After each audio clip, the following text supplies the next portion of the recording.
salam sejahtera.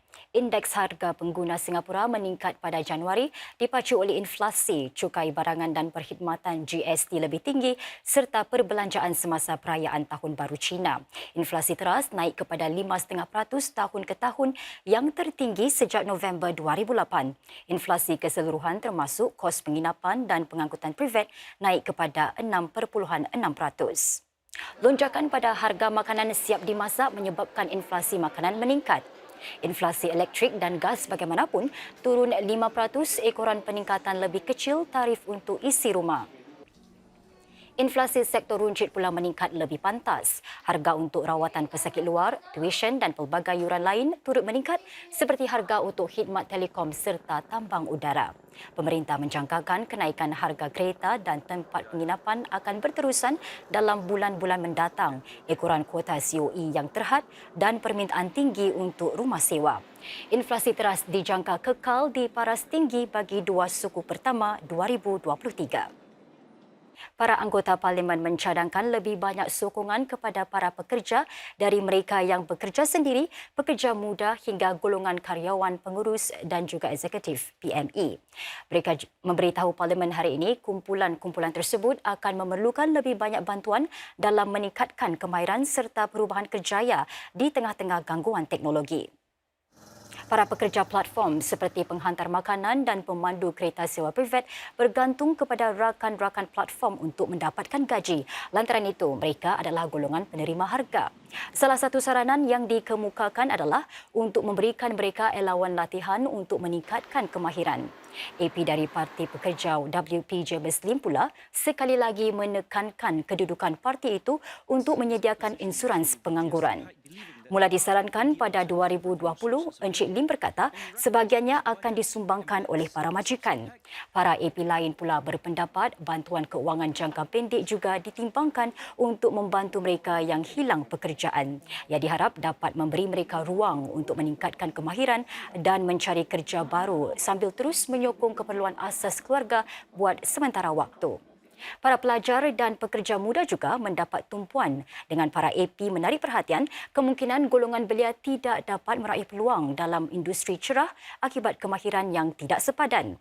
AP GRC Tampines Desmond Chu berharap pemerintah boleh menimbangkan tawaran subsidi warga muda Singapura dan pinjaman bagi membiayai kos pengajian diploma kedua dan ijazah. Sedang Singapura melangkah ke era pasca pandemik, para anggota parlimen menyeru agar lebih banyak usaha dilakukan bagi melindungi kesejahteraan rakyat. Ini termasuk gesaan AP Parti Pekerja He Ting Ru agar keluarga diberi akses lebih mudah bagi mendapatkan bantuan pakar. Menurut beliau, COVID-19 telah menimbulkan pelbagai isu seperti kesepian hidup dan cabaran kesihatan mental. Ini boleh menjejas usaha Singapura meningkatkan daya tahan warga. Para AP yang lain turut menarik perhatian betapa persaingan dan gangguan digital telah menyebabkan tekanan dan kebimbangan yang lebih tinggi. AP GRC Nisun Kerry Tan contohnya menggesa agar pemerintah menimbangkan model kemajuan alternatif yang mengutamakan kesejahteraan warga. Encik Eric Chua, AP GRC Tanjung Pagar pula menyeru agar kemampuan keluarga menapis pelbagai kesan negatif dunia digital dapat diperkukuh. Saranan agar cukai korporat ditentukan mengikut keuntungan sebelum cukai ditimbulkan AP tanpa kawasan undi Hazel Puah.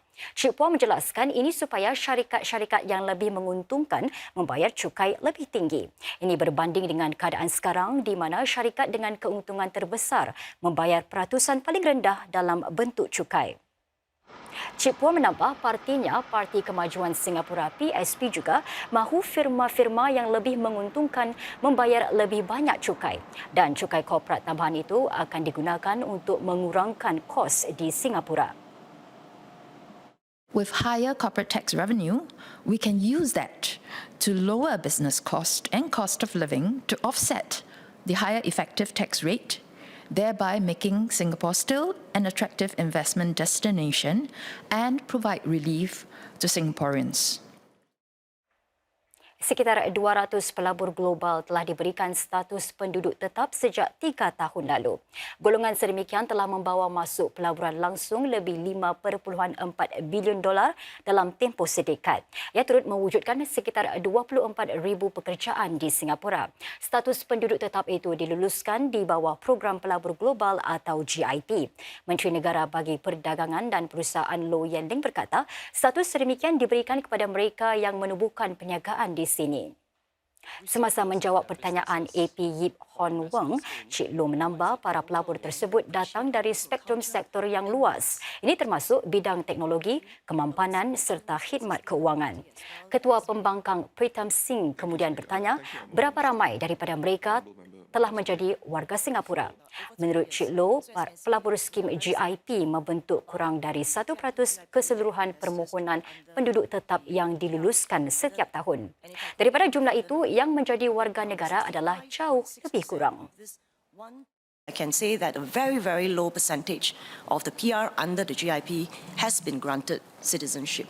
Now, I want to use this occasion to just elaborate on what I've mentioned earlier about us requiring the GIP investor to submit documentary evidence and EDB mounting site visits to validate all these numbers. I want to say that the GIP and PRs who do not meet the GIP economic and residency commitment as well as other renewable criteria will not have their re-entry permit renewed. Pihak ketiga yang tidak dikenal pasti mendapat akses secara haram kepada sekitar 14,000 akaun MiConnect yang digunakan bagi perkhidmatan Mediacorp. Namun tiada pembocoran data maupun data pribadi yang disalahguna atau terdedah.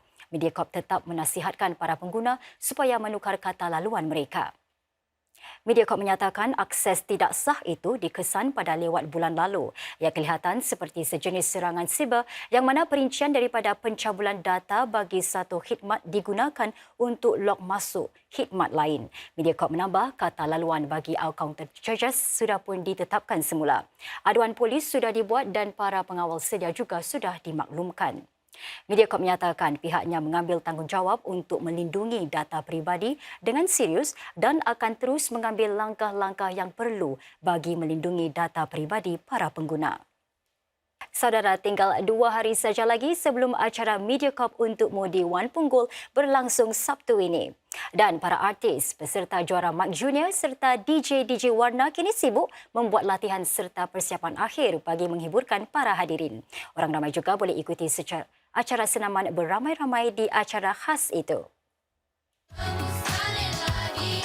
Jika sebelum ini, para peserta juara Mic Junior hanya beraksi atas pentas dalam studio sahaja, kini mereka bakal bertemu dengan orang ramai dan menghiburkan mereka secara langsung dalam acara Mediacorp Untukmu di Wan Punggol pada Sabtu ini.